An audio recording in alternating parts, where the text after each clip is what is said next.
If you have not been living under a rock for the past 5 years, you know about an app called TikTok. And since this app came on the scene, Muslim men and men in general in the entire world have started to become more and more and more feminine. You see like videos of like boys or like men like dancing on TikTok or like doing this stuff and doing the different moves like Fortnite moves and like what the hell, bro?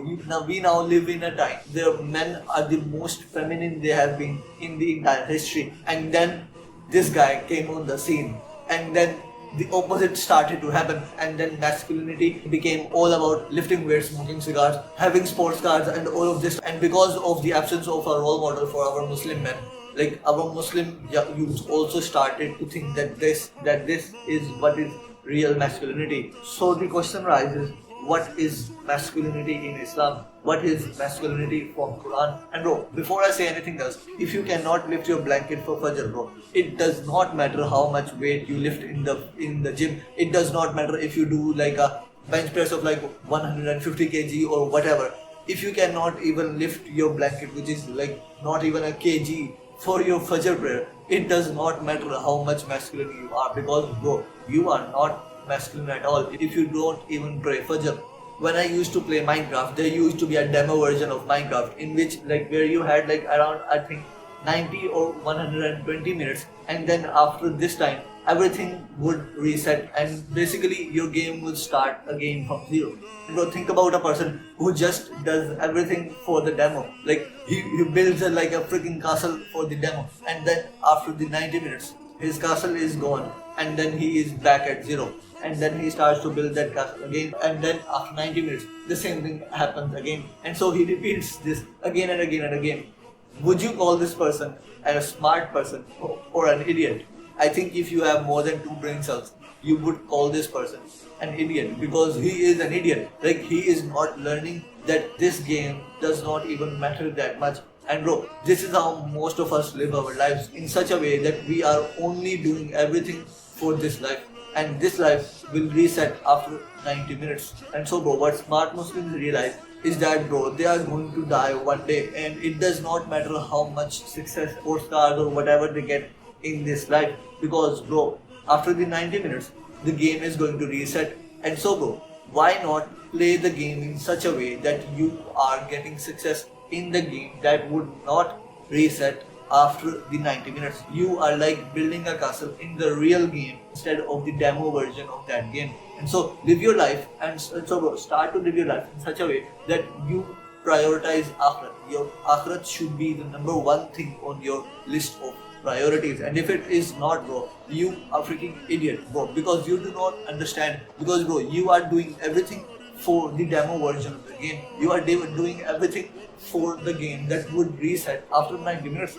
And so bro, be smart and make Akhirat your number one priority, because bro, that is the game, that is the real game, that is the game that will not reset after 90 minutes.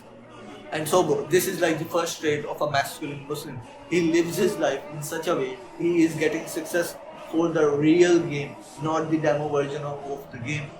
As I said bro, we live in a time that where men have become the most feminine they have been in history. And so it is time for you to become tough and physically and mentally. But bro, be very careful when you start to go to the gym or when you start to do any type of martial arts or start to learn this stuff, because bro, your intentions matter a lot in Islam. You must have the right intention. You have the intention of going to the gym and getting muscle and then wearing the latest fashion. Bro, you need to like think about your intention, and you would start to go to the gym to be healthy, not to wear like the absolute best or like the latest fashion. And like bro, if you start doing this, it's not like the other stuff will not come, because bro, that stuff will come, the muscle would come, but what would matter on the day of judgment is that your intention, bro.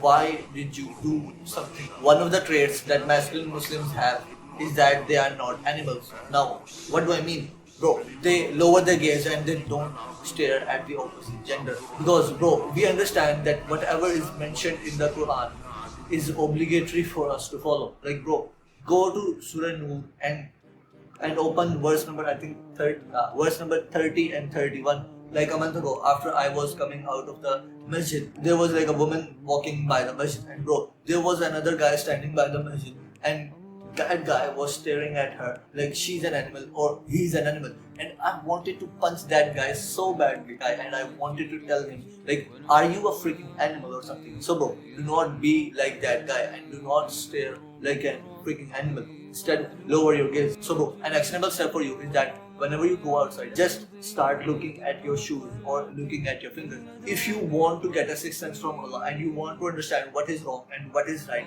you need to start doing this actionable step. You need to start lowering your gaze and you need to stop being a freaking animal.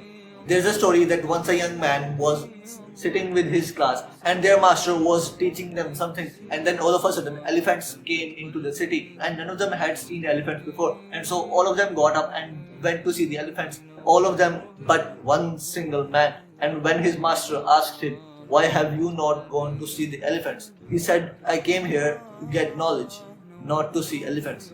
And so from this story we got the line, even the elephants should not move you.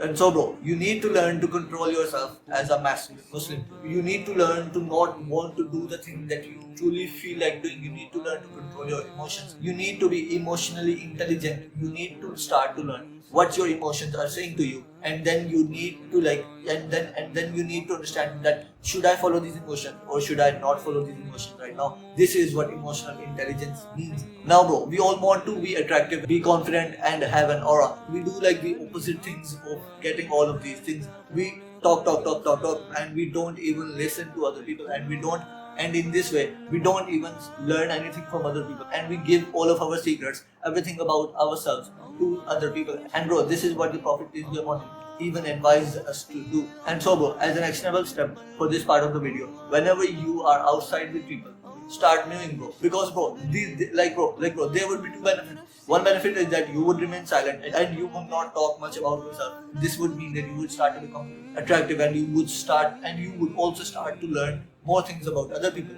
And the other benefit is that your jawline would get better, bro. You say that Akhirat is your number one priority. Tell me, how many prayers do you pray in the masjid?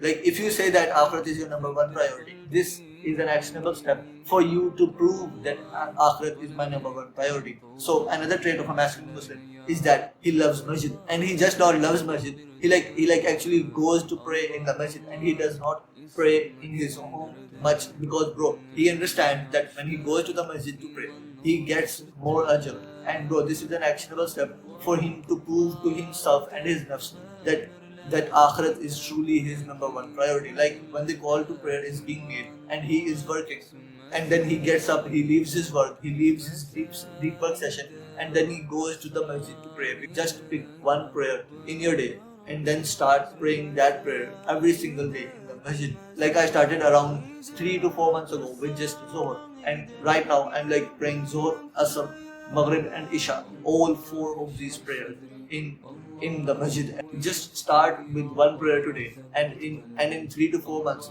you would be up to 4 prayers or even 5 prayers. Something bad happens in your life, you are 100% responsible for that. This is what Islam teaches us. This is what you want to start saying to yourself if you want to become a massive Muslim. Something bad happens, you are 100% responsible. Something good happens, you are 100% responsible. You don't have a good physique, you are 100% responsible. You are not focused in your prayers, you are 100% responsible. You don't know how to read Quran, you are 100% responsible.